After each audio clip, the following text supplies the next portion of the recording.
খাইছে রোগে আসার পরে পুরো শরীর মোটা হয়ে একদম অবস্থা খারাপ। আমরা পরের দিন সকাল ভোর 5টায় আমাদের গাড়ি আমরা সেন্ট মার্টিন যাব, আর পেটের ব্যথা আর শরীর ফুলে গেছে। তো ওদেরকে নিয়ে আমরা সেন্ট মার্টিন গেছি।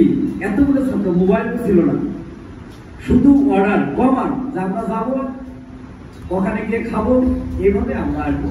আলহামদুলিল্লাহ আমরা সব আসছি, আমাদের মানে একদম ভ্রমণ শেষ করে সিলেট আসছি। বিভিন্ন সময় তোমাদেরকে নিয়ে আরো বিভিন্ন ধরনের অভিজ্ঞতা আছে। এটি এই কারণে বললাম যে আজকেও আমরা আলিয়ামুদ্দোলা বলছি, আমরা আসলেই আগের মতোই আছি। কিছু পরিবর্তন অবশ্যই হয়েছে, আমাদের ওজন বেড়ে গেছে, আমাদের চুলদারি পেকে গেছে, আমাদের বেতন বাড়ছে, কমছে আমাদের বয়স, কমছে আমাদের চিন্তা শক্তি, কমছে আমাদের স্মৃতি শক্তি।